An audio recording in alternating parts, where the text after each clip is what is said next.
Okay, it's about 5 minutes after 10. And I know we had a joke with the panelists earlier about not keeping Zambian time. And so we'll go ahead and start because I appreciate that everybody cannot stay on longer in case we run over. So I'll just introduce myself again for those who are just joining us. My name is Likumbi Kapia, and I run the Social Enterprise Academy program at Bongo Hive. The Academy is a social franchise program that Bongo Hive has the rights to run here in Zambia, and it really focuses on providing learning and development support for people or organizations that want to create impact in a sustainable model. And it's been running for the last 2 years. Um, Recently, we have moved into supporting startups in Zambia that want to make money for profits, but care about impact. And this is a new area. The social enterprise sector is a new area in Zambia. But there are a few courageous people who have actually been running social businesses for quite some time and have some relative success. And so we're quite happy to have three such people with us here today, each hailing from a different sector, just discussing what opportunities there are in the social enterprise sector in Zambia, given our realities and our challenges, and especially in the time post the coronavirus, the C word, COVID-19. More and more, the whole world, and not just in Zambia, is looking at a way to do business differently, looking at a way that considers not just marginalized communities, and of course, climate change, a big one that has come up in discussions post-corona. So all those big words will come up during our discussion, but also we'll run it right here at home. What's the reality of running a social impact business in Zambia? And for those who are considering stepping into the arena, having that courageous entrepreneurial spirit in our climate, what could that look like? And I won't, I'll actually allow these people to introduce themselves. We have someone from Shili Beans. We have someone from Alive and Kicking, and she'll explain what they do. And of course, somebody who's in the agro space. Welcome panelists, and I'll allow each of you to introduce yourself, starting with Madam Jane in the corner.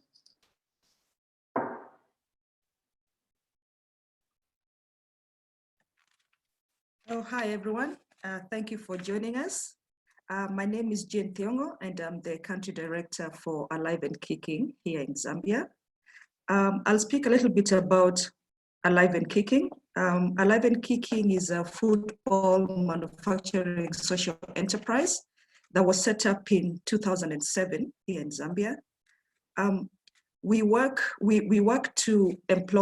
employ persons from disadvantaged backgrounds, including people living with disabilities, where we offer them ethical and fair employment, giving them a fair wage. And then we train them how to make footballs and netballs and volleyballs. And then we sell these footballs into the mainstream market, and that's how we make our revenue. Yeah. That's the short version of us. Short and sweet, that was really good. And we'll have the only gentleman on our panel. We've got a gender balance today. Going next, introduce yourself. Go ahead, Sunday.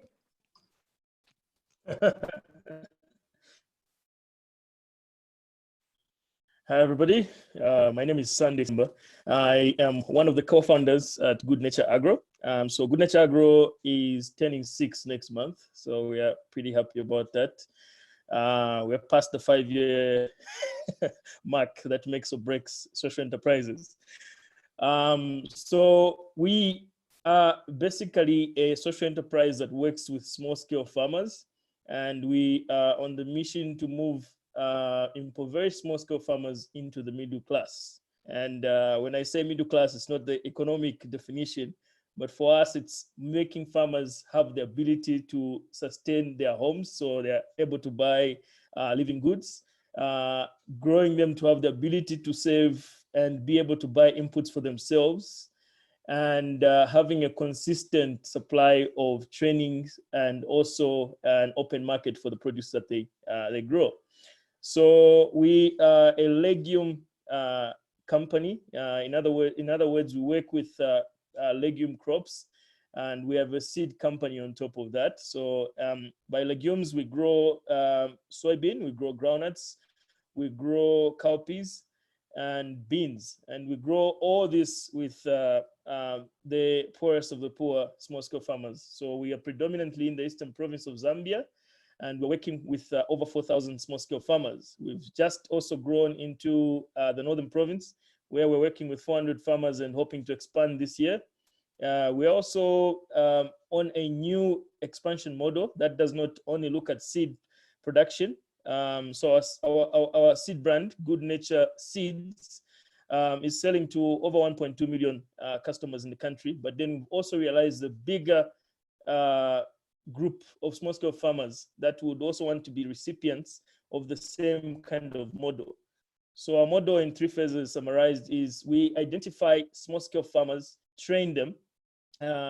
As you might be aware, our extension to farmer ratio in Zambia is quite pathetic, if I would use that word. We have one small-scale farmer, one extension officer looking at almost 4,000 small-scale farmers. So if you imagine that as a class, you can't really get the kind of access to the extension officer. So the second bit from training is that we finance in a small way these small-scale farmers with a crop loan. So crop is a currency in these rural communities. Farmers find it hard to pay loans. So we have devised the easy way that these farmers could pay back what we give them. So if we give them a kg of cowpea, they give us 2.5 at the end of the season. Then the excess is what we buy. And that brings us to the last bit of the model, which is our marketing side. So we purchase this crop at a premium, so the farmers earn a bit of an income. So our aim in figure is to increase small-scale farmer incomes per hectare. On average, maize, you're getting about 113 kwacha. $113. But with our model and legumes, these farmers are able to get about $600 on a hectare on legumes. So that's what we're doing, just basically helping the farmers move and increase their incomes so that they move from the poverty into the middle class. So happy to talk more, but excited for now. I'll keep it short.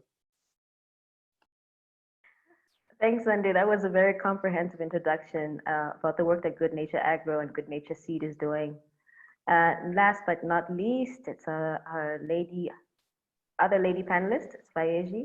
Go ahead and introduce yourself. Thank you, Lukumbi. My name is Vaezi Chima, and I am a co-founder of Mushili Corporation, who has brought you Mushili pre-cooked frozen beans. Mushili, we're an agri-processor that is focused on dry beans to process convenient, affordable nutrition, all based on dry beans. I can say from when we first started Mushili, we found we're operating in an informal dry beans value chain. And interestingly enough, listening to Sunday, Good Nature Agro is one of those players in our dry beans value chain. This means that for us as an agri-processor, we always needed high volume quality beans in order to deliver to you the beans that now you find in ShopRite. And when we looked at that, we found there was a trading element that had an exhaustive high price here in town. And when we looked at it and follow it all the way back to the small scale farmer, we found that the small scale farmers grow beans, but they don't have an access to a market. So the traders were buying from them, adding high prices without adding any value to the beans and bringing it to market in Lusaka. And these beans are not sorted, they're not high quality, and they're a mixed bunch, and they don't even derive from the seeds from a seed input. They're probably reused beans. So with that, when we looked at the value chain, we said, okay, where does this emanate from? And it all starts with the small scale farmer. And that's when it became part of our core business, is to say, how do we bring on the small scale farmers to enable us to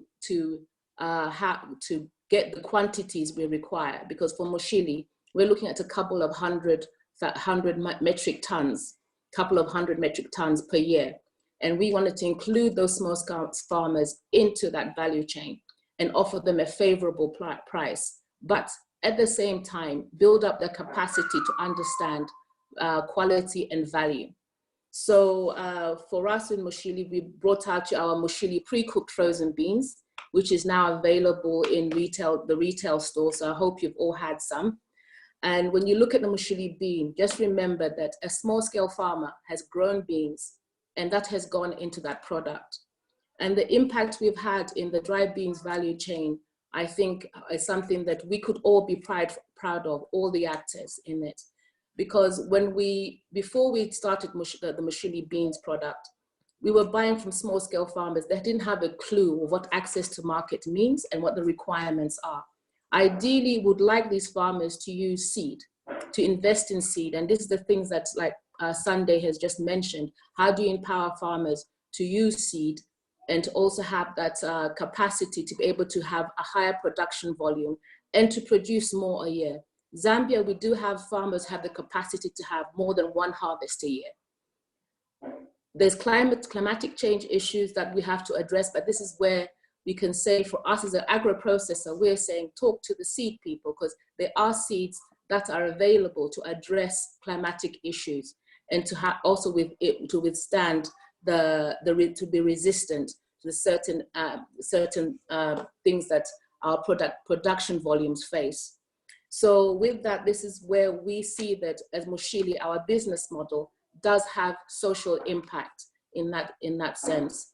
And then also looking at the dry beans value chain. For us, we have identified the actors that actually add value, and we see us growing with them.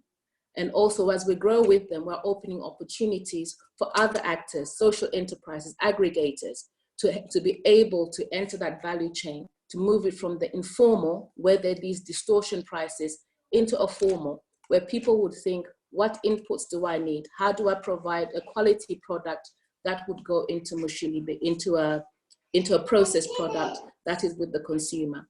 Now, I think my closing point is when we realize the impact of what we have actually done with Mushili pre-cooked frozen beans, we took the video to the farmers in Northern Province and showed them the product in ShopRite.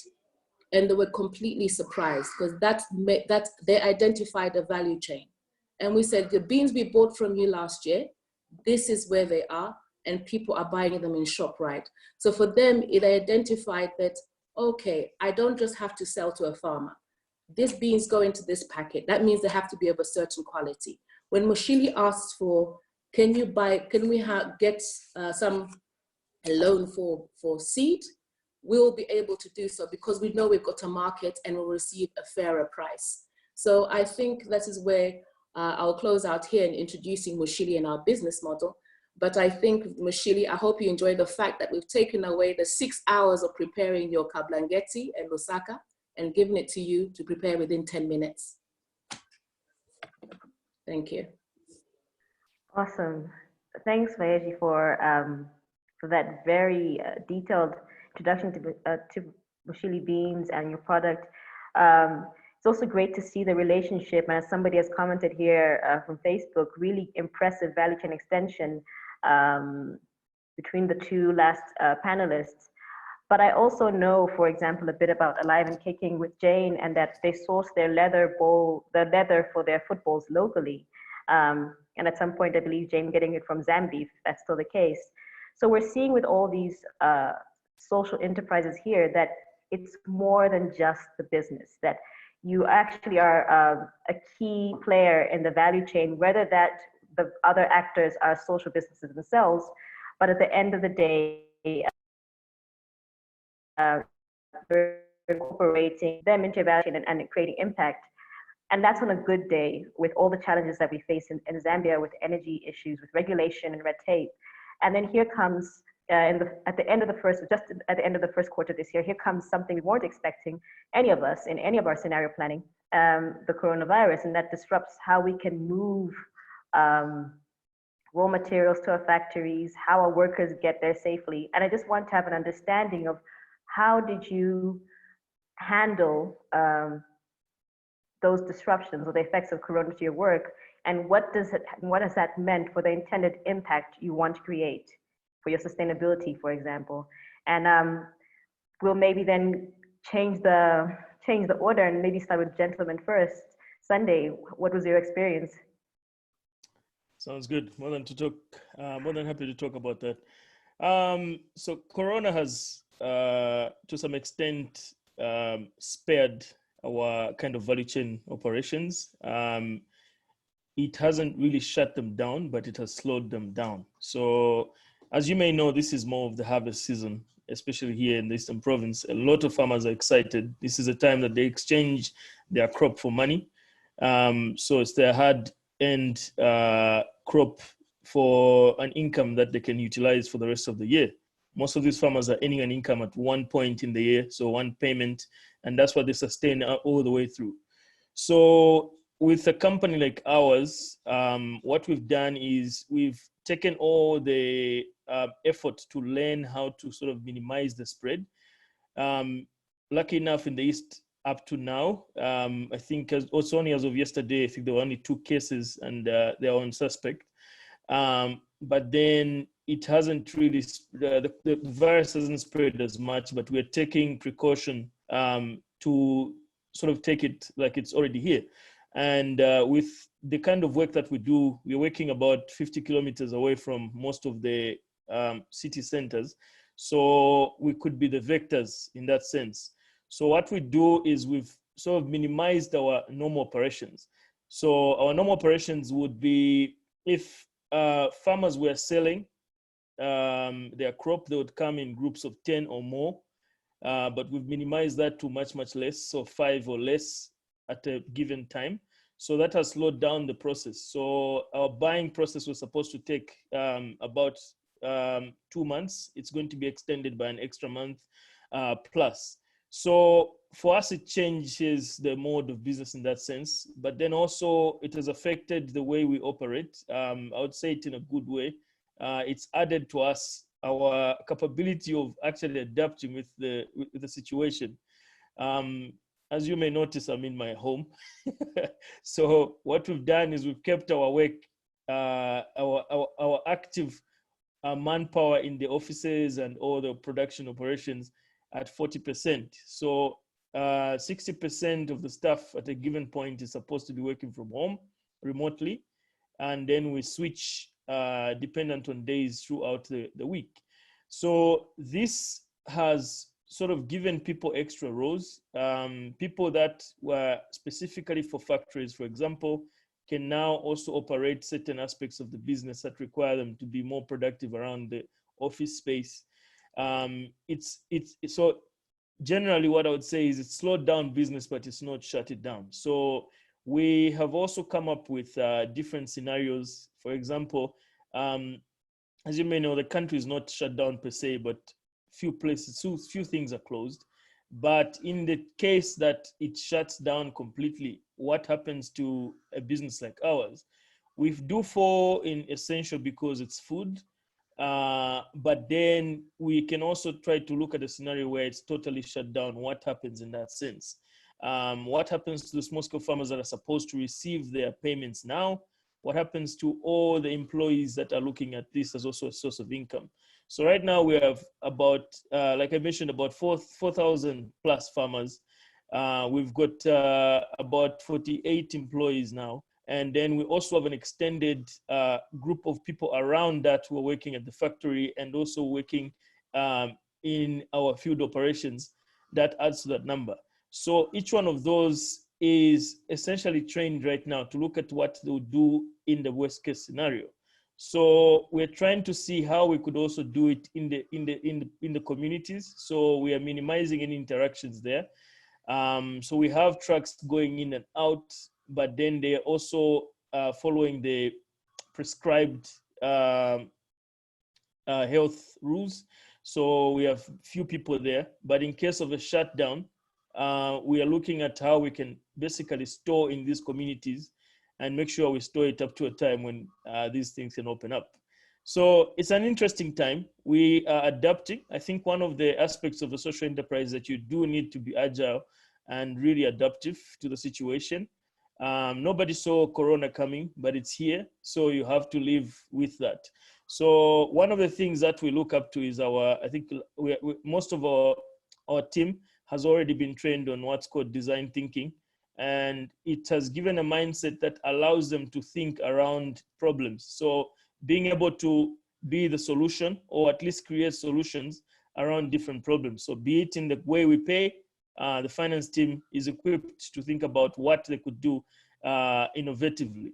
It's also part of our values. We've also looked at the same thing for field work, how farmers interact, and we are passing on the same kind of thinking to our private extension agents, who are locally trained farmers who are being given the extension aspect. So all those guys are also thinking about how they can, come up with different solutions, and they are funneling it all up to different managers and directors who are also seeing what role they can play in making sure that some of these solutions are implemented, or at least given an ear. So that's what I would say in brief. Thanks for that, Sunday, and really learning more about your business. I just want to point out to the attendees, thank you all for joining us, that you can catch us, and I know some people are already there on Facebook. We're streaming this live on Facebook as well as YouTube. But if you miss anything at any point, the recording of this webinar will be on the Bongo Hive website later today. And also, as you listen, if something jogs your mind and you have a question, please feel free to type your question in the chat. At the bottom of the screen, there should be an icon, and you can chat and type your question in there. On Facebook, you can also type your questions and comments in there, and we'll pick them up from there. You do not have to wait till the Q&A section of this webinar to ask your questions. So please feel free to type your questions in there. So just on that business continuity and Corona, I'd like to get a sense. I know with both Sunday and Bayeji, some of your aspects of your work take you out into the rural areas. But I know with Jane, your production is right here in Lusaka, and we've really been the epicenter of the coronavirus, at least in the beginning. How has that affected your work, and what have you done differently? Okay, thank you, Likumbi. I think what I would say first is that, well, COVID is here, nothing we can do about it. But for us, closing was not really an option. And I say it was not really an option because, remember what I said in my opening remarks, that we work with the people from disadvantaged communities, persons living with disability. For us, closing would have meant sending them home without pay. So I think we looked at the whole business and thought, look, the only way we can do is adapt. So what we did is follow the government regulations of enhancing sanitation. That is wearing masks, washing hands. That's just at the factory level, because the business has to continue. And then secondly, the nature of our business is very cyclical. And this March to about October, actually about August, is our highest period. This is when we sell. And if we miss this window, then it meant the whole year was going to be one big loss. So the only thing to do was to adapt.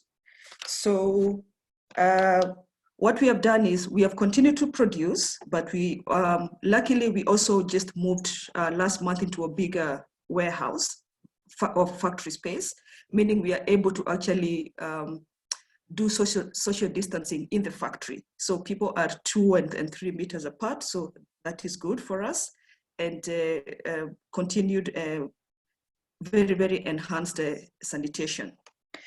But part of the problems now we've had are that is getting input. For example, we use what we call cotton thread to stitch our footballs. Cotton thread only comes from South Africa because the cotton thread that is produced locally is not of very good quality. And South Africa is under lockdown. So we've had to try and see who else can supply us with that, but there hasn't been any. But the person who supplies us with that, what has happened is that he has doubled the prices. So the price of inputs is going up, meaning we also have to adjust the price of our footballs upwards, which in the current economic situation doesn't seem like a very good thing to do because, of course, sales are dipping and the prices are going up.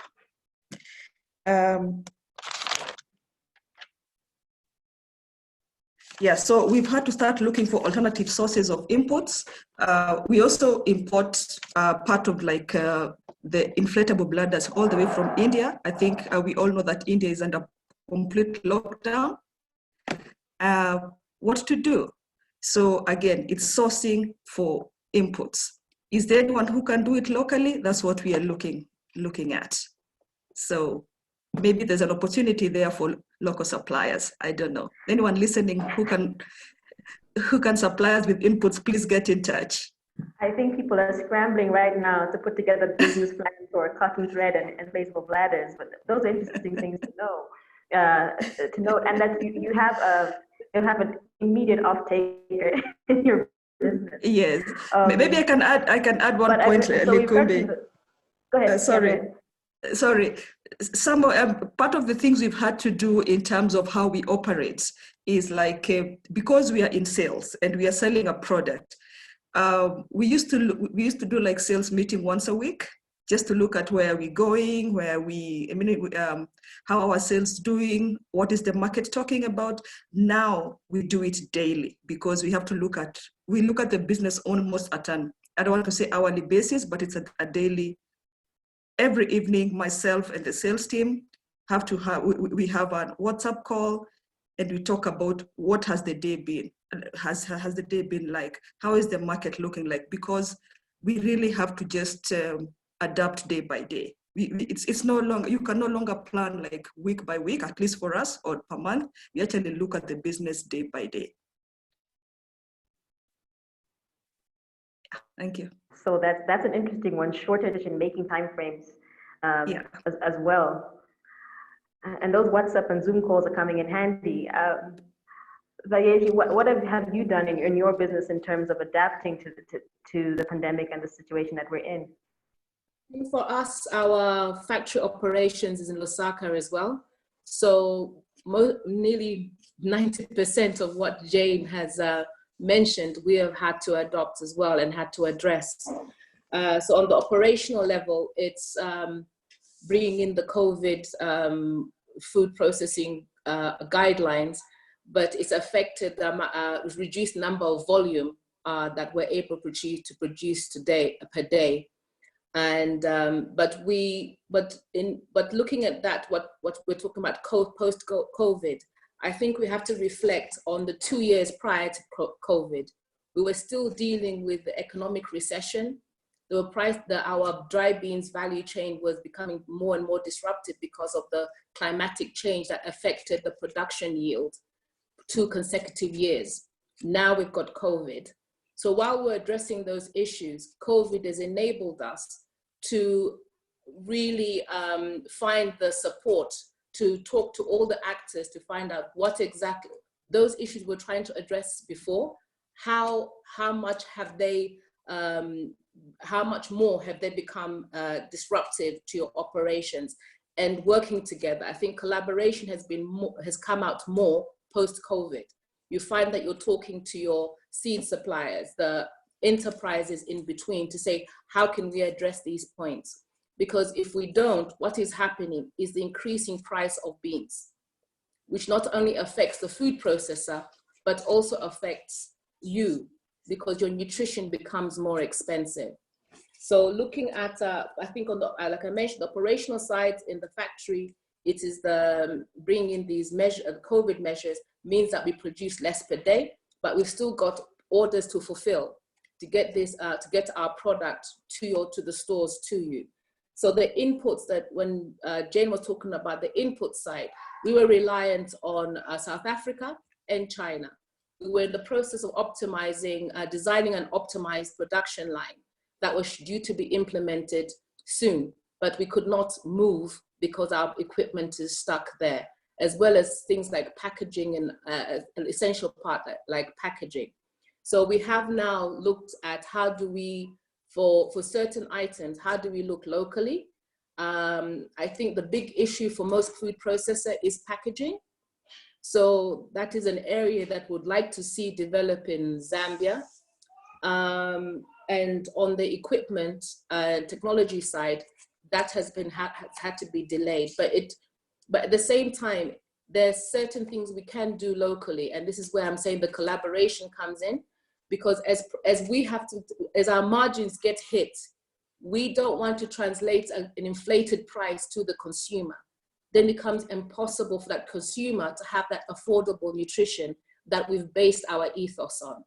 So I think it's every day is the problem solving.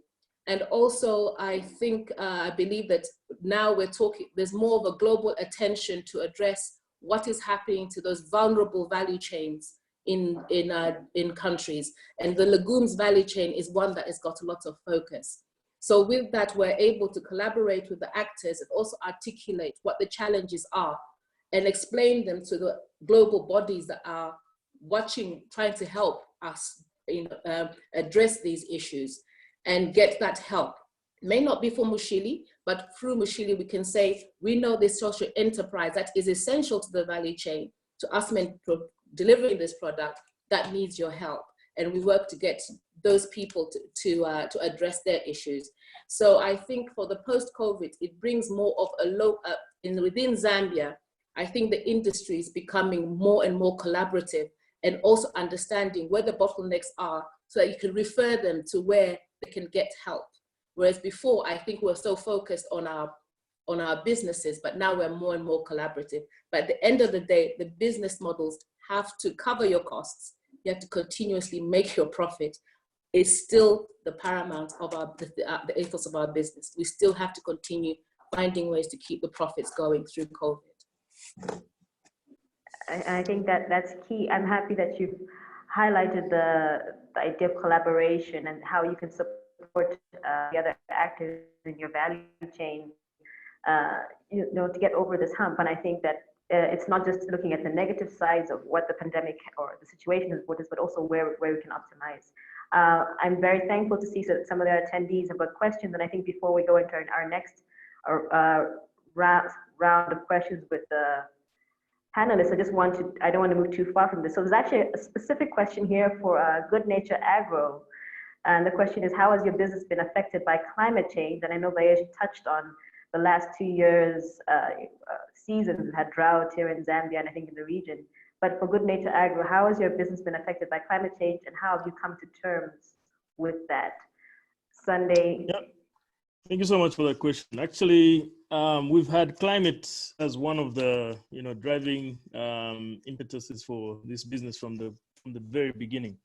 If you look at the Good Nature catalog of seeds that we grow, we have sort of forgone cereals like maize and any other crops that are usually highly affected by climate. We've stuck to legumes because one of their abilities that they're, drought tolerant, for example, we've had droughts. They are quite interesting crops in that they've been surviving most of the, seasons. So I'll tell you from 2014 to now, our farmers have been harvesting what you would term as bumper harvest, Zambian term. But all these crops have been able to sustain these small scale farmers to to their targets. So basically, to answer the question is that we do look at these crops as climate crops, and they have multiple advantages beyond that. They're also nutritious, as Vayesh mentioned. They're nutritious not only to the people that eat them, but they're also what they call nitrogen fixing crops. So they also revitalize the fields that they're grown in. So we actually encourage a lot of these farmers to grow these crops so that they can still keep their fields. And a climate aspect in that is that you are adding a lot of biomass to the fields. You are sustaining those fields so they keep a lot of moisture if it rains, and then they can sustain a bit of the drought if you are rotating crops like maize and other cereals. So for the sake of climate, that's one of the pillars that we've been looking at as the growth of this business from the beginning. I hope that answers the question. Thanks for that, Sunday, and thanks for touching on that. I'll take one more question from the Q&A before we move on, just because I just want to to leave it hanging, for alive and kicking now, Jane, could you please shed some more light on the labor in your business? Are there any specific requirements for persons with disabilities you employ? Or what is your criteria? Just to be alive. No, we don't have any sort of criteria. We don't say you have to be a grade 12 or a grade whatever, as long as you're teachable. Because remember, they come to us without the skill of teaching footballs we impart. So it takes about 4 to 6 months to train someone to make a commercially viable football. So we actually take the hit on that, as in we train them at no cost to us, at a cost to us and no cost to the trainee. Yeah, so there isn't a requirement. Just come with a good attitude, ability to learn, and yeah, the love for having a job. I keep reminding our trainees and the people with disabilities that they're not coming to us for help. You're coming to work, you're coming to have a job. So we'll expect you to be there at 8 a.m. and leave at 17 and learn. So we remind them that if you're coming for help, you're coming to the wrong place. Yeah. And I think that that mindset aspect also plays quite a considerable part, Yes. especially for social enterprises. I know Sunday you touched upon with design thinking and also Vayeji, but I think that's the bit that we miss with maybe when you go into the impact side of work. It is still a business. I think Vayeji mentioned the profit first, but mindset is quite important as well. Thank you for the questions from the attendees. Please feel free to type your questions in on whatever platform you're watching us. Facebook, we have some questions from you. We'll be getting to them later. In the Q&A section or even in the webinar chat, we'll pick up your questions from there. But I just wanted to maybe take a deeper dive into the opportunities in the value chain. I know we mentioned quite a few, and I know there's some people quite itching to hear, you know, where are gaps, even prior to coronavirus, what are the gaps that you see in your value chain? Are there opportunities for your target group, for the small scale farmers, for the persons with disabilities? And maybe as we talk on the bigger scale of things, is there even an opportunity to enhance the delivery of public goods or services? I think, especially in the case of Jane, you're sort of subsidizing what the government would do, let's say with social cash transfer system for the vulnerable or persons with disabilities. Where do you see large scale opportunities in your work? And I will start with Mr. Sunday, if you want to pick that up. Sounds good. Yeah. I think with regards to Corona, like I said, we do fall on essential business. So, food has to be available for everybody, for each economy basically to survive and continuously operate. These are small scale farmers that we're working with, and we've chosen to support them. So they are at the center of our operations as of now. So the biggest thing that we're seeing in this, in regard to Corona, is that they have the opportunity to supply the country's needs in terms of food. They have the opportunity to supply the country in terms of seed as well. We've sort of broken the norm that has been there for a while, which is large-scale commercial farmers producing seed with large-scale seed companies. We have shown the ability for these small-scale farmers to actually bulk up with small pieces of land to produce the same quantities and the quality that can be bought by the rest of the country.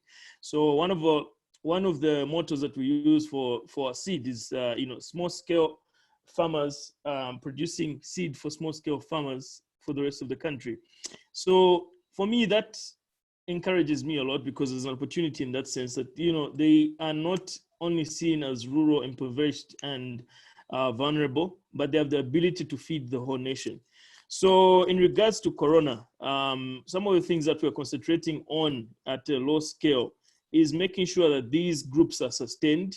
So we're trying to devise ways in which life can go on normal, new normal in the sense that trainings, for example, may not be as big as they used to be, but then we're trying to see opportunities in training earlier and also opportunities in training digitally.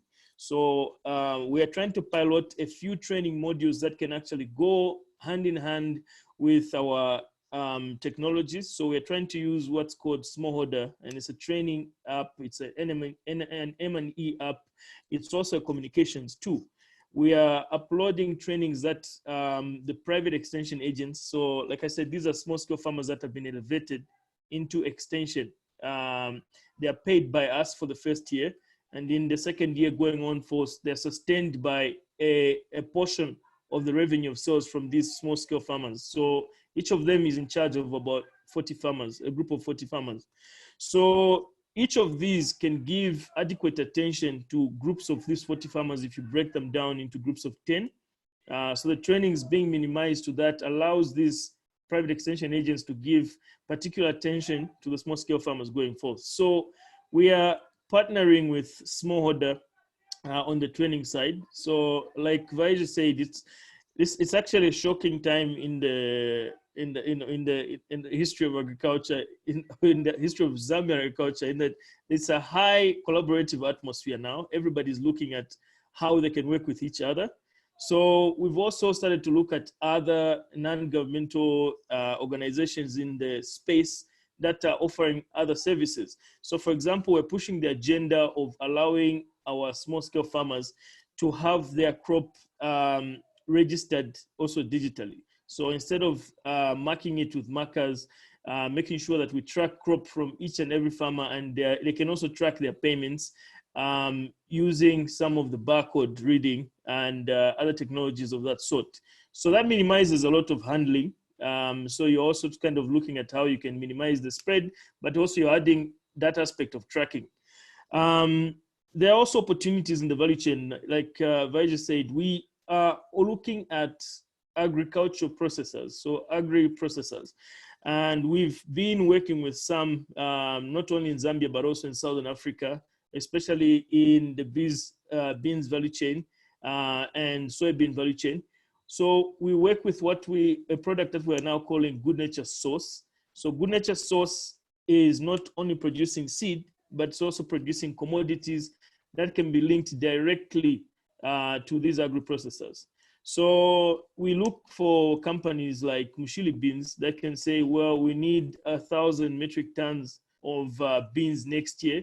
So we're going to partner with Good Nature because they do produce the seed.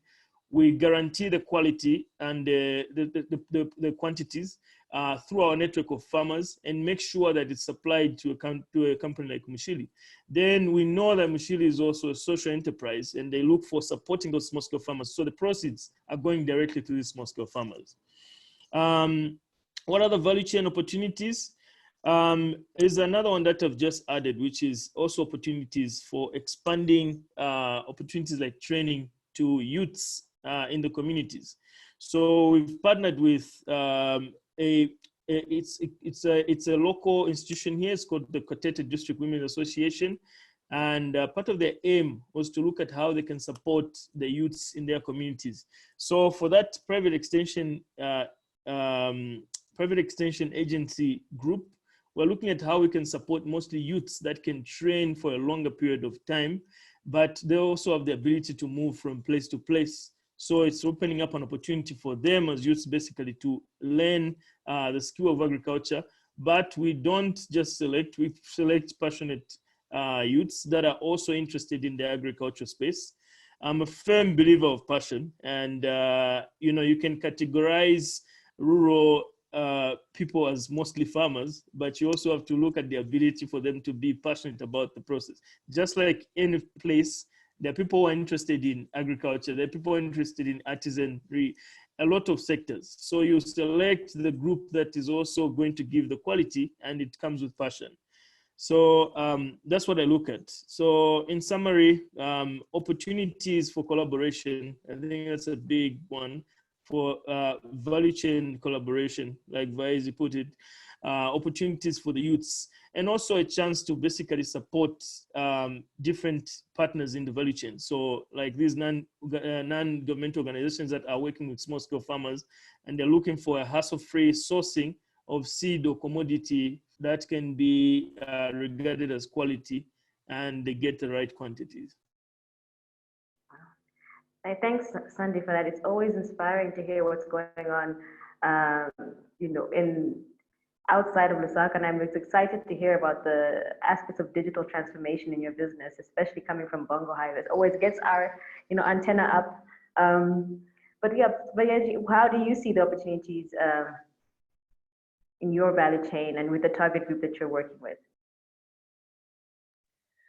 I think following on, because it's interesting, because if Sunday talking, they're within our value chain. One of the things we found, because when we started Mushili, we were just looking at a value addition product, a convenience food product. This enabled us to learn about the value chain all the way to the small scale farmer. Now, when we got to the small scale farmer, we had to understand what were the hurdles there for us as an agri-processor. And that's when we discovered something called the seed system. And this is the arena in which Good Nature Agro operates in. Now, if you're looking at a complete value chain, for example, in East Africa, now they're looking at the complete value from the seed system to the grain production system to the value addition agro processing, which is where we are. But here in Zambia, we're still growing to that stage, because with our small scale farmers, they'll grow grain for us. But to get them to now invest in seed is another learning curve. So for us, the opportunities are there in teaching entrepreneurship, knowing now that they know that there is access to market. It's essential to help them to say, okay, there's financial literacy and entrepreneurship, where you can say, we can invest in buying seed this year. It may be Good Nature Agro, another seed supplier, get it contributing to the inputs, because they're assured that they'll have a good harvest that they're able to sell to Mushili. So that ecosystem to support the small scale farmers to contribute more volume for us is essential.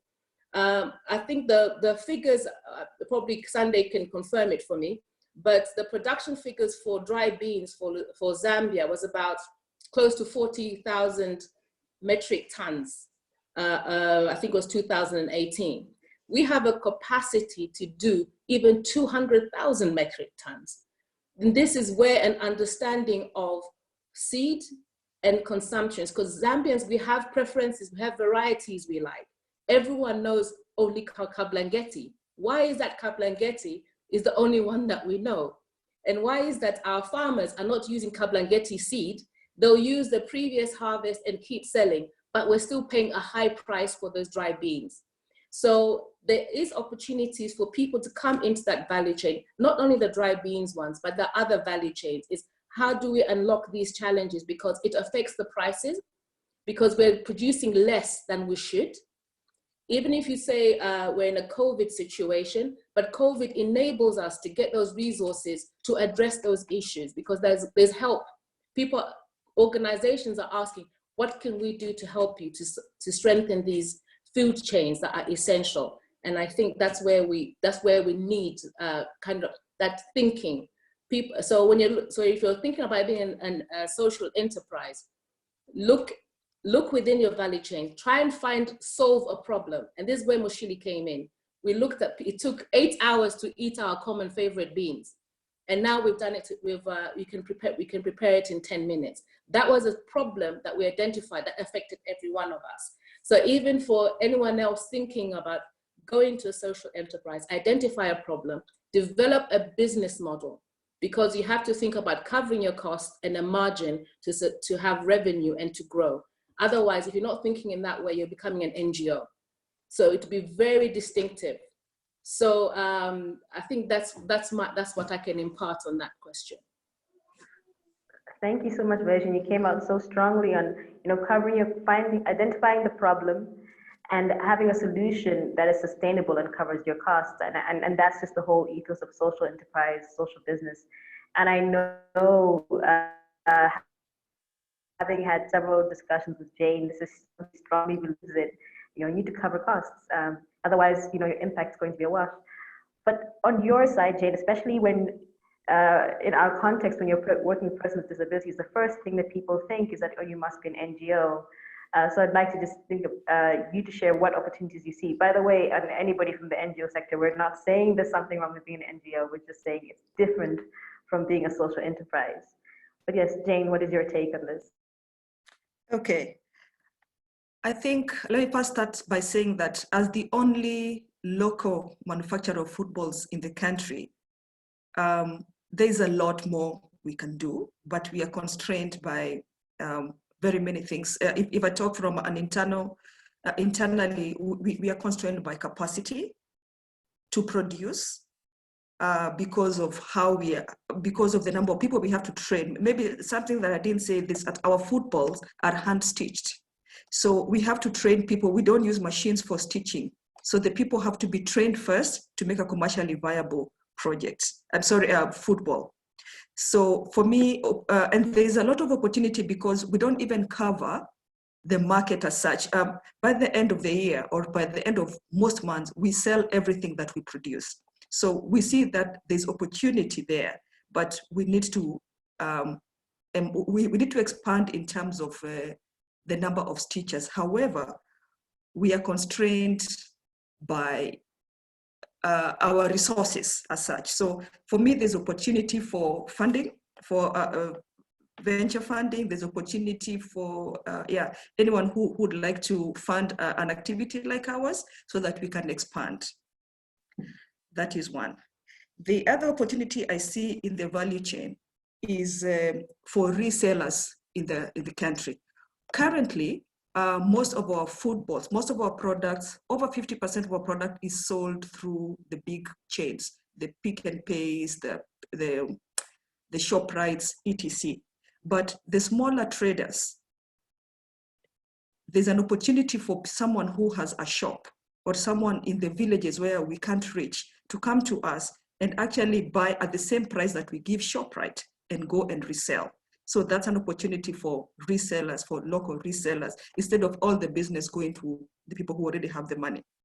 So whether they are groups of youth who are trying to make a social enterprise or a group of women who are doing other businesses, those can get in touch with us for the same price that we give the bigger retailers.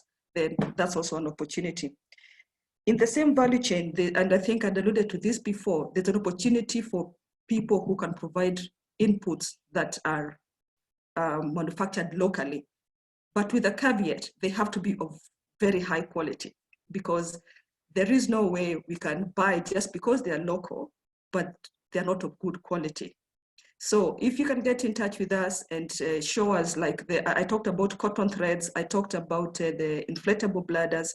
If there's a local manufacturer who can either import or make them locally, that's an opportunity for a business locally. Yeah, I think for me, those are the business opportunities I see locally that can come into the value chain. Unfortunately, where it comes to leather tanning, because again, our footballs are made out of leather, and leather being the biggest input, leather tanning is a very capital intensive business. And currently, I think it's only 1 or 2 tanning factories which are in Zambia. And of course, that business is taken up by the people who have big money. So again, there's opportunity for leather tanning. Yeah. Thank you. Thank you to all the panelists. I think you've given really specific answers. And if people are listening to this, they could see something that they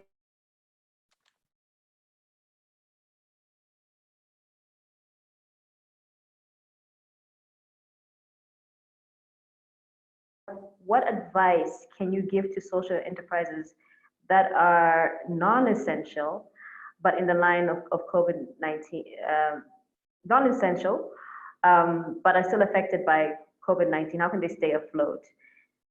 And maybe I'll open it up to Vayeshi, and maybe you could build on the answer you had about identifying people in your value chain and pointing them towards support. Vayeshi, just on your mute, your mic. Try to take in when you said that is non-essential, because I think most of the things are essentially in our value chain. But one of the things I think I can highlight here is that COVID has brought in cheaper capital. So if you're looking for funding to fund a good business idea, we've now got access to cheaper capital, because this was the problem businesses had before, was to find the right cheaper loans or cheaper investment locally, which was very difficult because the interest rates were very high. So with this, for us, some of the actors in our value chain needing kind of like capital equipment, we have referred them to funds that would invest in that type of impact, capital that they would need, and helping them with their business case. So I think that is one thing that is opening up to the essential, but on the non-essential, is it that like services on training and things like that? If something is, it's still essential because it still goes into building up economies and creating livelihoods. So if the business case is right, we are there. I think because the team that we are, my fellow co-founders, I think we have found, we've got an understanding of how to articulate those particular problems and referring those in our value chains to those kind of, to where they can find the technical assistance or the funding.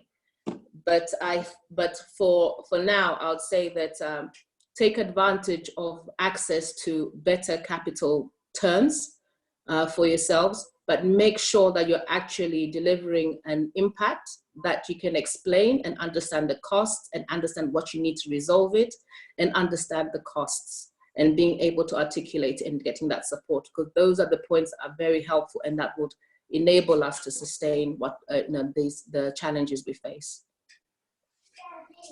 Awesome. And maybe thanks for that, Vayeshi, and especially the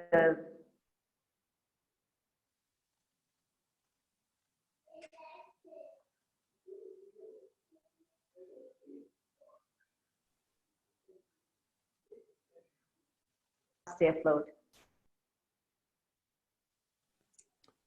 Lukumbi, we lost you there for a bit. Do you mind just going? Sorry, just repeating the question that would you have any advice to both non-essential or essential social enterprises on how to stay afloat during these times?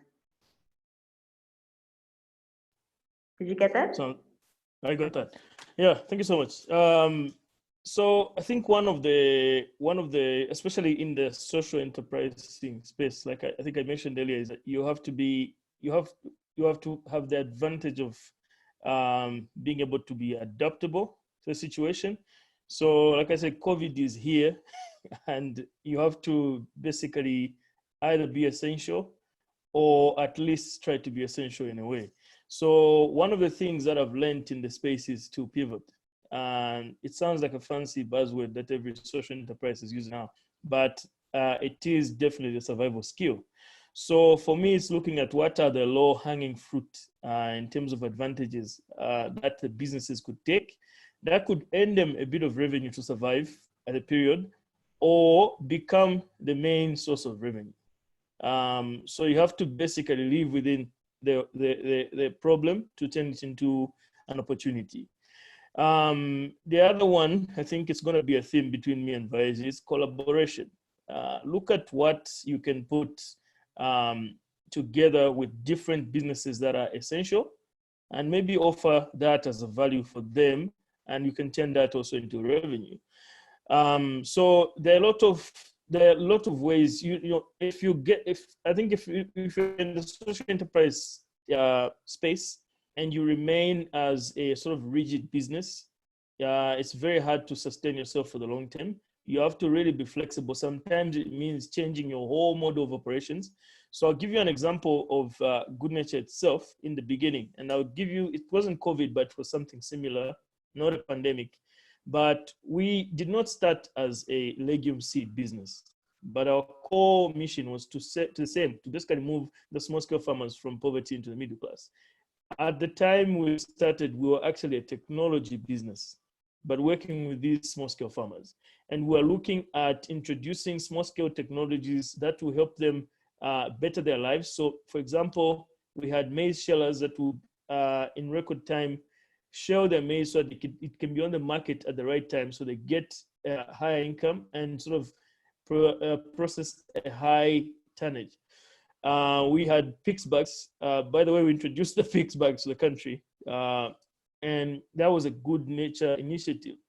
But after some time, our currency, lost its value so significantly. I think it was 2015.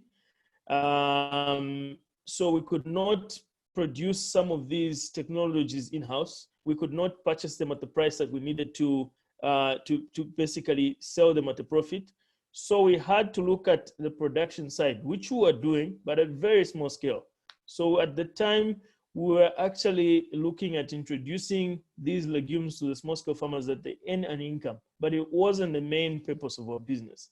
So we had to choose the small side of the business to become the big thing, and that is Good Nature today. So we're in the seed space, we're in the commodity space, because we had to adapt to the situation. And unfortunately, the technology side is the small side now, and it's not really something that Good Nature is known for.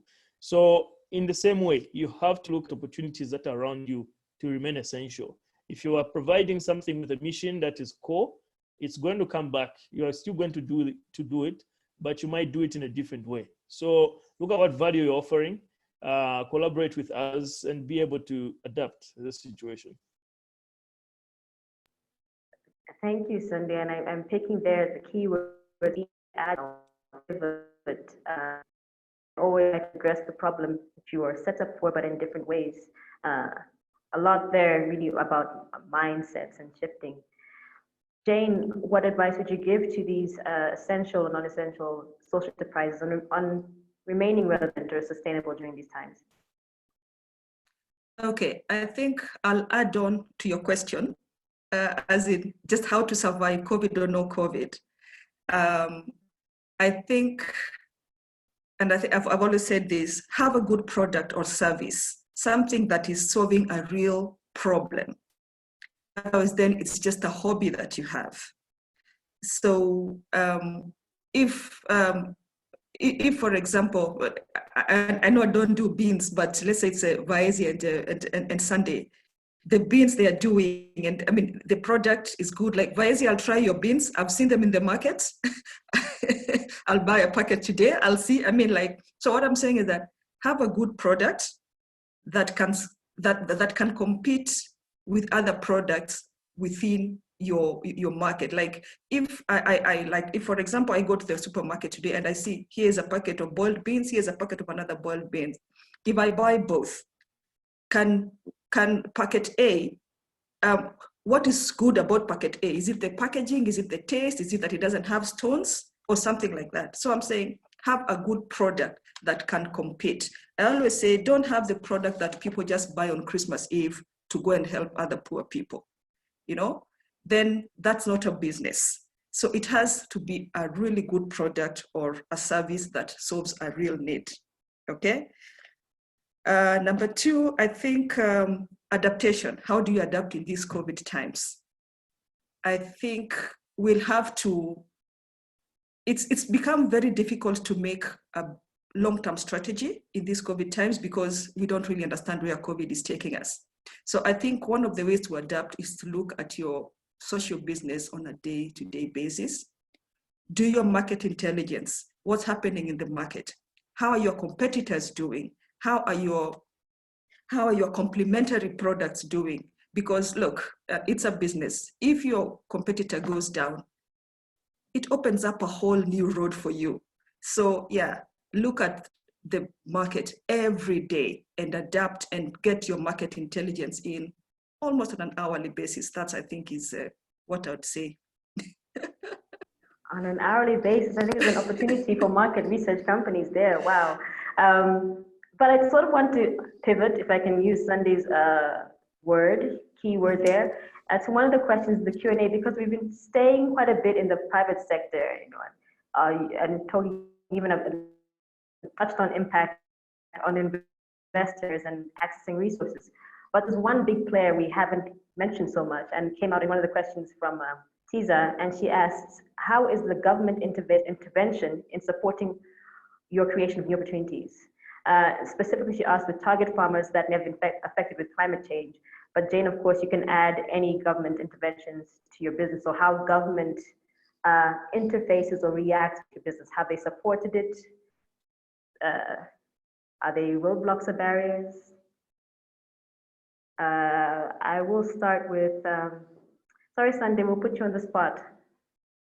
Yeah, I'm actually glad. I think Tiza is somebody I went to school with, so he's a sharpshooter, and I'm happy to answer his questions. So yeah, how is the government intervention supporting creation of opportunities with target farmers that may be affected by climate change?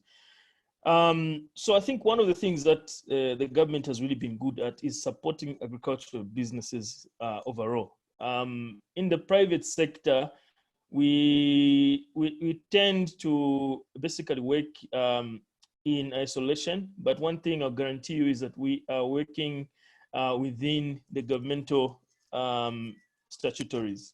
So one of the things that we have sort of picked on is that you do know that the government has a big climate change theme, and they've been supporting some, I would call them sort of like technologies like climate, conservation farming, and the use of different kinds of seed. So if we are looking at climate from that angle, we are supporting the government in making sure that those are available.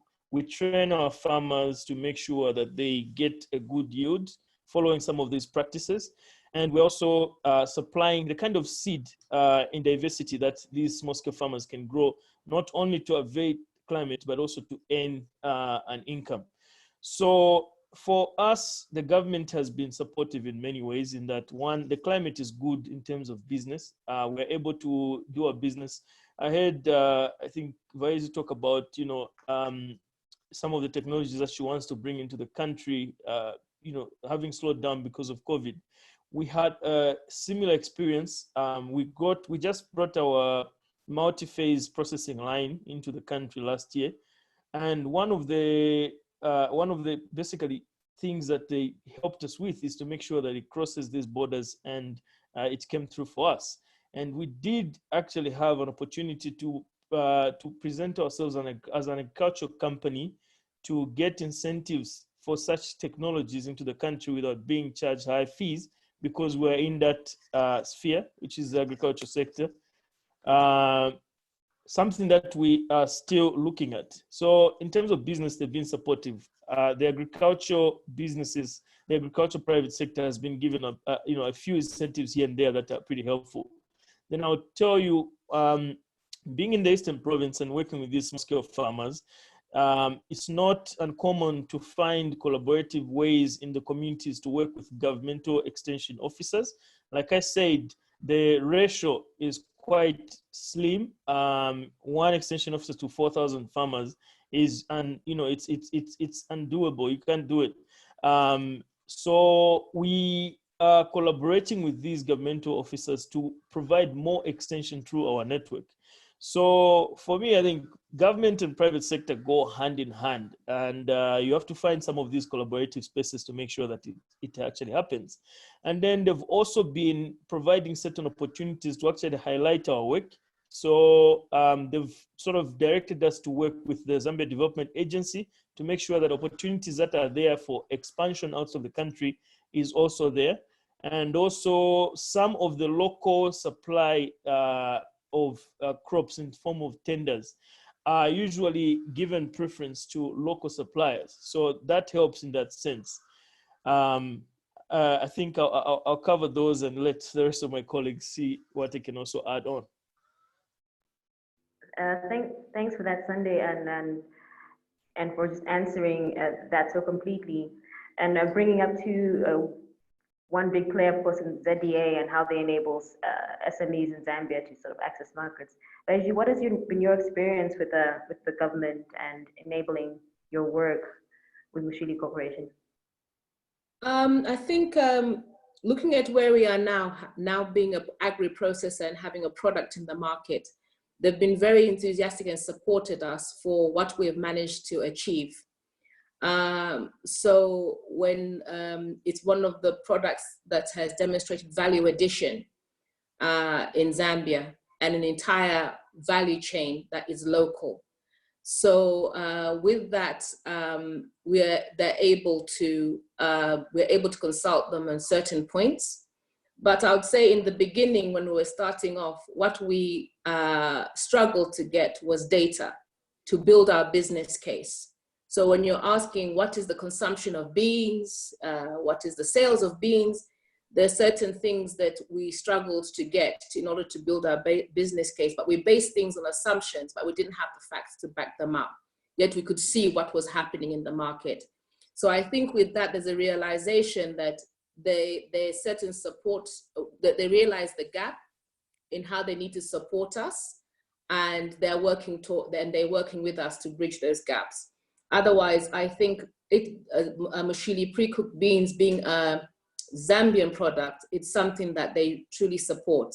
And it's for us, it's also how do we support all those actors that are part of the value chain with the government. So I can say that it's been good. Yeah. That's great. Because we often hear about, at least in working with SMEs and entrepreneurs, often complaining about government being the barrier to how they work with their operations. And Jane, just slightly shifting sectors here, has been your experience or interaction dealing with government bodies or regulations? Okay. I think because we work with persons living with disability, there are various incentives that are given through like tax rebates. Like if you can show that a big percentage of your employees are actually persons living with disabilities, because this is part of the government 5-year strategy to improve employment and to enhance the livelihoods of persons living with disability, then you can get some kind of I think pay as you earn rebate or VAT rebate that you work with the ZRA with ZRA. There's also something else called the public benefit status or public benefit organization status, PBO. Of course, you have to go through the Ministry of Finance to show that the activities that you do are for the public good, and that any money that you make is not shared amongst the shareholders. It's actually plowed back into the communities. And once you're able to show that you can or you may be given the PBO status, and that means that you also, the kind of tax you pay will be at a much lesser rate than how you're registered. So you would pay like your 30% company tax. But it's an uphill task, but a few companies have managed, a few social enterprises have managed to get that PBO status. And Jane, I also know a little bit is that you're actually in the process of that. So good luck with getting the PBO status. Yes, we're actually in the process of trying to get our PBO status. So yeah, wish us luck. And it's been how long? It's been how long the process? About 2 years. So not an easy thing. So hopefully it comes through. Just to all the attendees, thanks again for the questions. I think we'll be looking at the time. We'll be moving into this Q&A session. So keep the questions running, coming. Lots of interest here in the farming side, and understandably so, because two of our panelists are coming from the agri.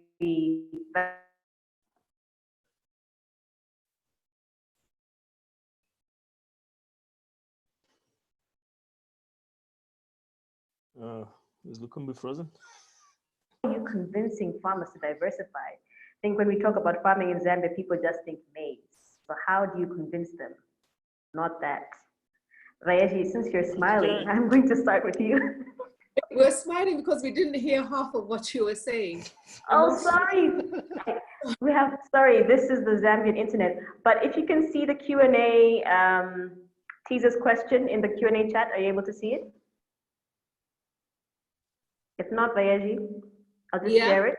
Can you see teaser's question? Okay. Yeah, I'm happy to take that question actually. I see teaser's question. Yeah, go ahead, Sunday. Vayeji shared with you. Go ahead. Okay, sounds good. So it's saying, how are we convincing farmers to diversify their products? Look, so I think if you look at the Zambian small-scale farmer profile, is that you realize that there's a big monocrop of maize. Every year, every small-scale farmer is trying to grow maize.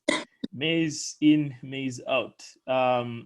It's a simple economic problem there, in that you are having too much supply of maize, so therefore the price is only at the whims of the government. This is why you're hearing every year they're pushing, the government has to set the prices, but in its normal sense, the maize is oversupplied, therefore the small-scale farmers get a low price, and then it's not competitive. I like giving my small-scale farmers an example. Say, there's a concept here called bandila. It's a nice word.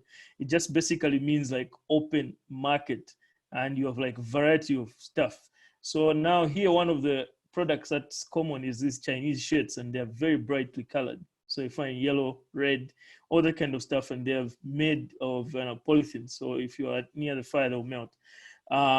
So each one of those people at the bandila who are selling those shirts will set their price. They'll say 5 kwacha. Then if you go there and set your price at 15 kwacha, everybody's just going to look at you and ignore you. So it's the same thing with crops like maize. So if you try to raise your price and say my maize is going to be high, nobody's going to buy it. So therefore the price keeps getting pushed down. So for me, it's necessary that farmers start to look at crops that they can diversify. If they are looking at incomes, it has to be competitive crops. Soya has sort of broken the norm in that sense. There's high demand for it, but it's also becoming the next maize. There is an opportunity for a lot of crops. So Vice is there as an agro-processor of beans. What other opportunities are there for crops like that? So in terms of choice, the small-scale farmers have a lot of legumes that they can look at in terms of price. So one of the things that I'm handling at Good Nature now, even though a co-founder, is marketing. And I look at trends and where some of these crops are going. And this is what we go back to our small-scale farmers to basically teach, so that they can accept some of these crops, not forcibly, but because we're private sector and we know where these crops are going, we don't just allow anybody to grow what they want, because we need a quality supply, and we also need the kind of quantities sustained. So if, like I said, if Vice wants 1,000 metric tons of beans, white beans, and it's supposed to come, quality, I go back to my farmers to convince them to say, guys, there's a big opportunity to supply Vice with these beans. It has to come, nicely sorted, and we have to package it for her. So if you grow red beans, I'm not buying it because the opportunity is for white beans.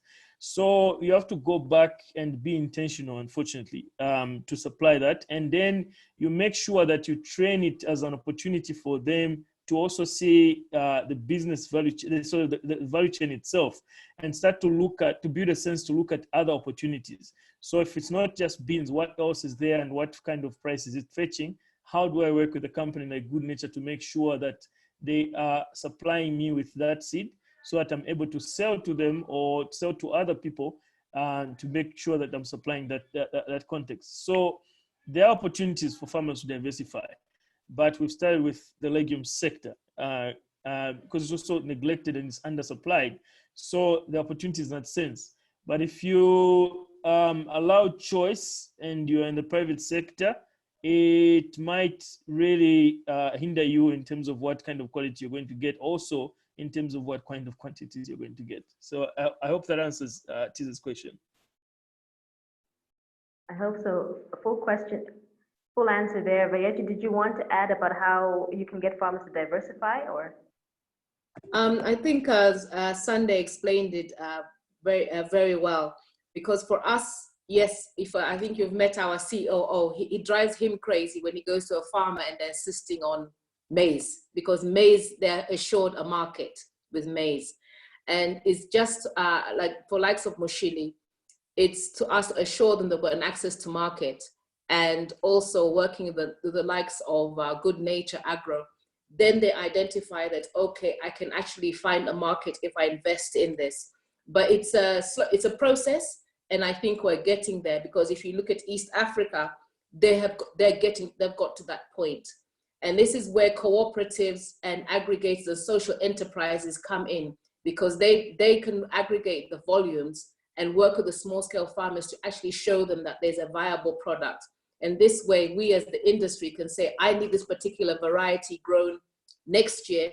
Can we plan this? And the farmers will invest in that. And because they're assured that they'll get a good profit out of it. So I think that's just adding on to what Sunday was explaining. Thanks for that, Vayeji, and for just adding on about uptake and sort of diversifying our entire economy. Jane, we're having lots of love here for your region. If you could not already tell, Jane is an export from Kenya, but has been with us in Zambia for quite some time. Another question from the attendees.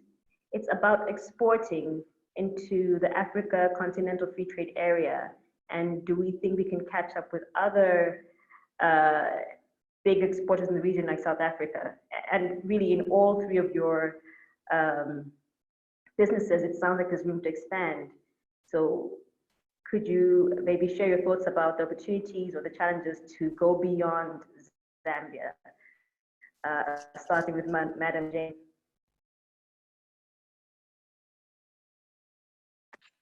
Okay.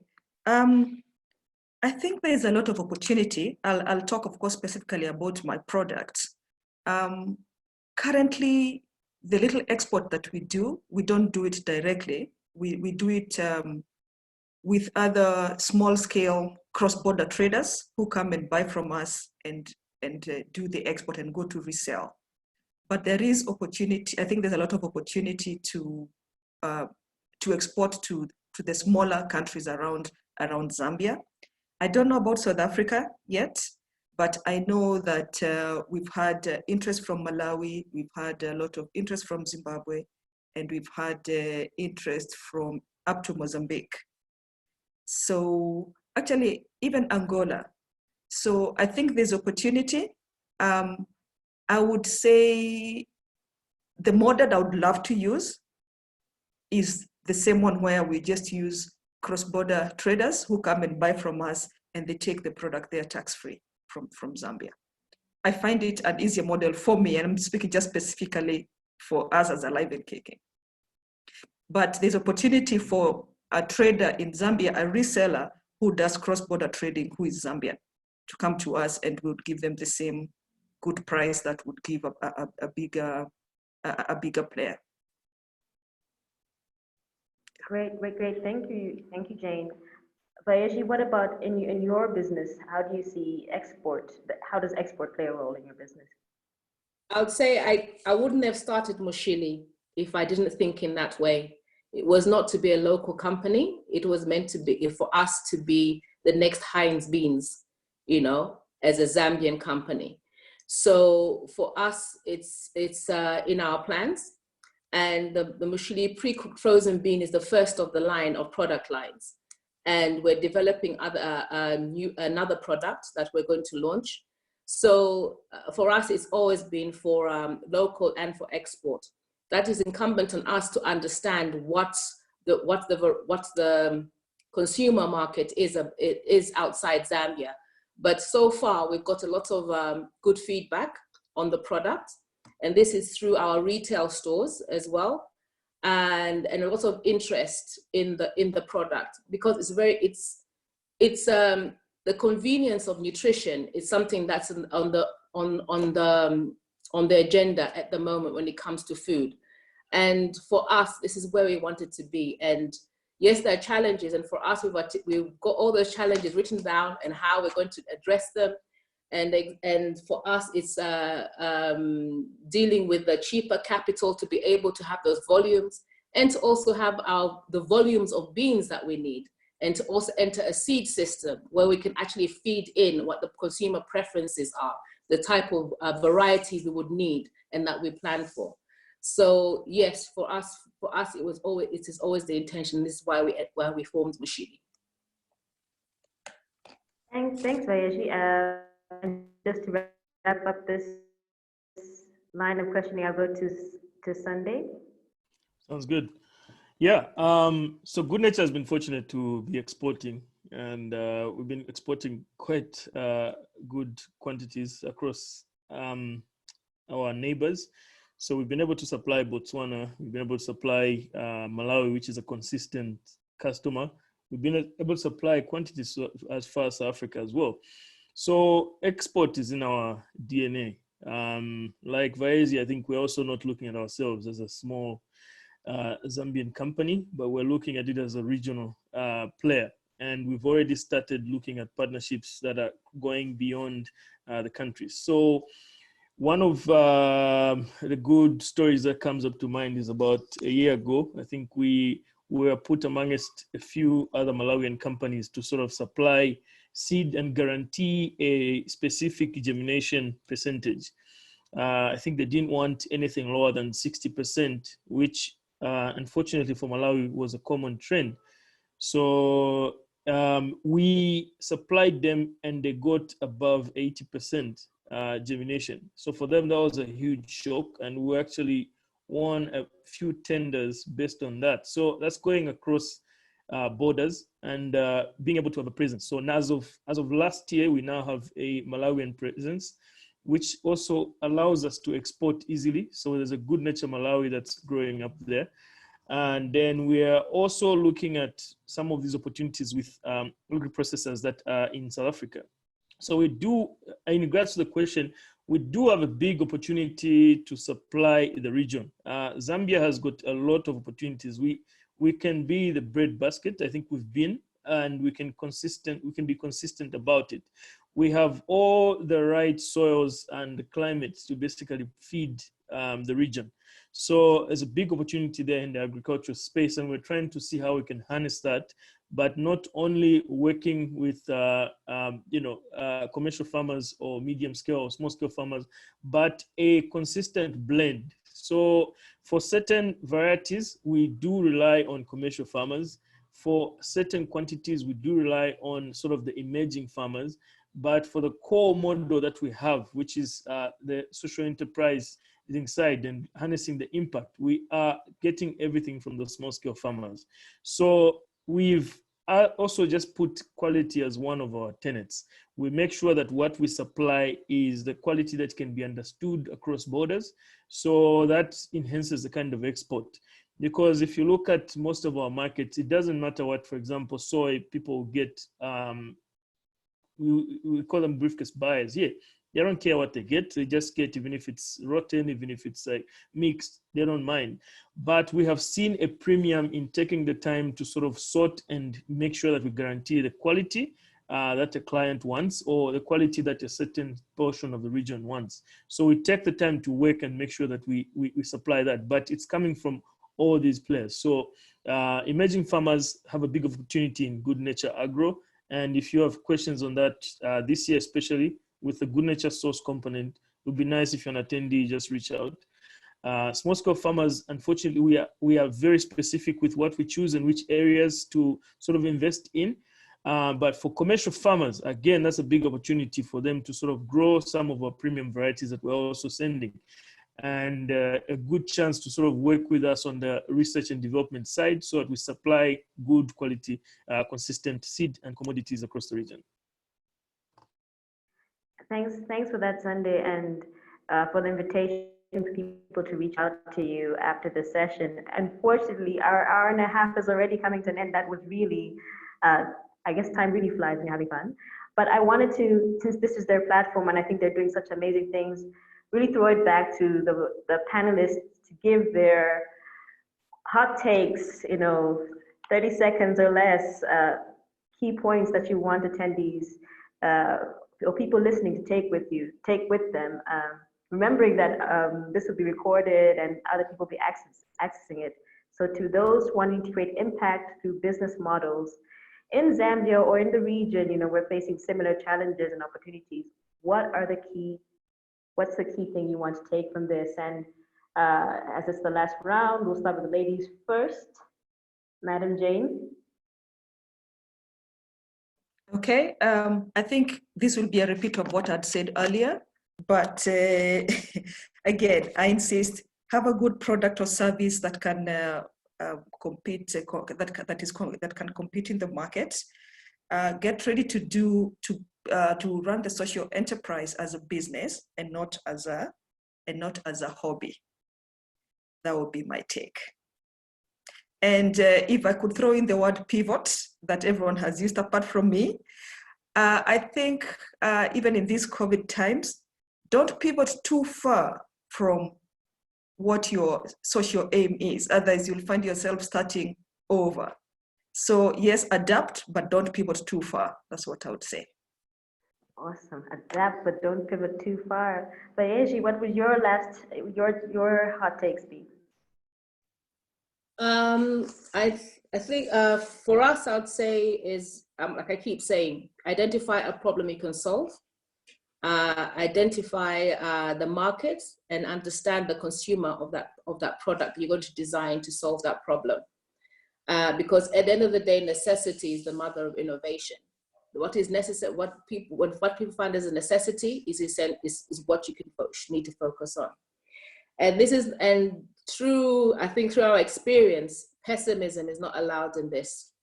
If you're going to venture on this path, there are so many challenges every day, like Jane mentioned. But if you're driven by a goal, for us, is that we know there's a consumer market there, and there's a market. If it's not you doing it, somebody else will. So for me, that's the takeaway from this. And also, one thing that I didn't expect is a pride in being a Zambian agro-processor. Your consumers become proud that you're a Zambian product. Everybody in your value chain becomes proud of being part of a Zambian product.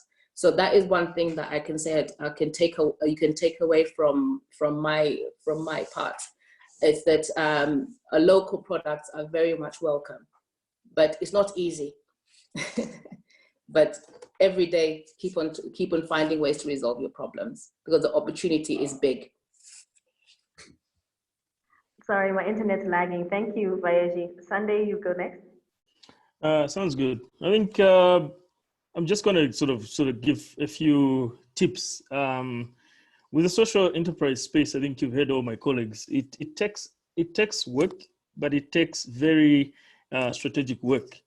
So to add on to what Jane said, yes, not a hobby, but for me, I think it comes with passion. But not just any passion. It has to be passion that has got an actual problem that it's solving. So if you're going into the social enterprise space, don't think that you're going to be a millionaire and be inspired by the millions.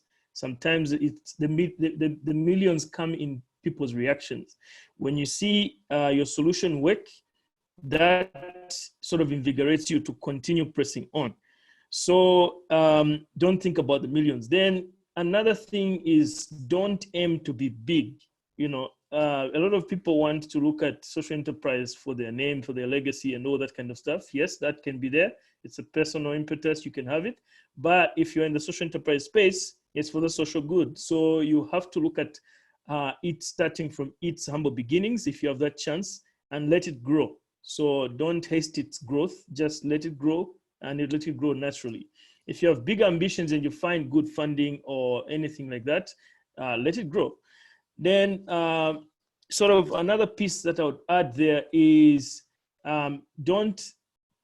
again, I'll go back to this, don't think about the money. Remember, I think there's a famous adage to say, money doesn't make the world go round, but ideas do. So if you have an idea and it's your work and you're passionate about it, that will be your impetus. And it doesn't matter how small or big or how long you've been in the business. I think if you look at the participants here, they are all quite young. They are all Zambian. And they've had, except Jen. I think I'll just classify you as Zambian for now. They're all African and they come from diverse backgrounds. And I'll tell you this for sure, they all love what they're doing. So it only takes you to basically work with that concept and make it happen. It's going to be your daily bread. One of the things that I got shocked about is I wasn't counting numbers, even though I had projections, was, to work up with 48 employees. Sounds good. But when you think about the employees and the extended families and everybody else that is impacted, you have to press on. So if Good Nature closed today, it's not about me or my co-founders closing. It's all these families that are around us that are being supported by the business that are also going to be affected. So you are touching into a whole lot of the ecosystem. So I think that's a little that I can share. You can do it, anybody can do it, and you can just consistently keep doing it.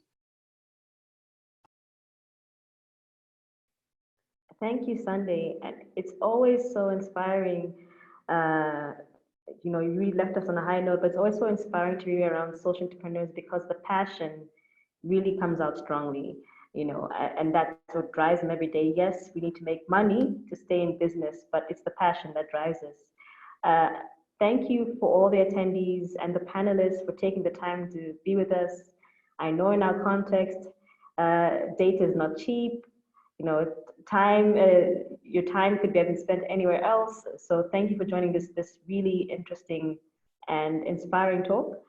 If you would like to share this with other people, it will be up later on the Bongo Head website on our resources page. That's also a page where you can go and find out what local resources or resources that local businesses and social enterprises can tap into. We've got quite a lot on that page, surveys, even some grant funding opportunities, as was mentioned. We also will be having, if anybody's got a great idea and says, hey, I want to get started with a social enterprise, in 2 weeks we'll be having an online boot camp for introduction to social enterprise that will help you start a business model, give you some one-on-one coaching and access to resources to help get your business started. So we're quite excited to provide that really hands-on support to anybody with a social enterprise idea.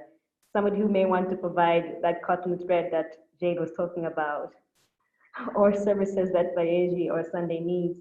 Again, thank you for taking the time, panelists. I wish you all a good day as we end this webinar. Thank you. Thank you. Thank you. Bye-bye, everyone. Bye.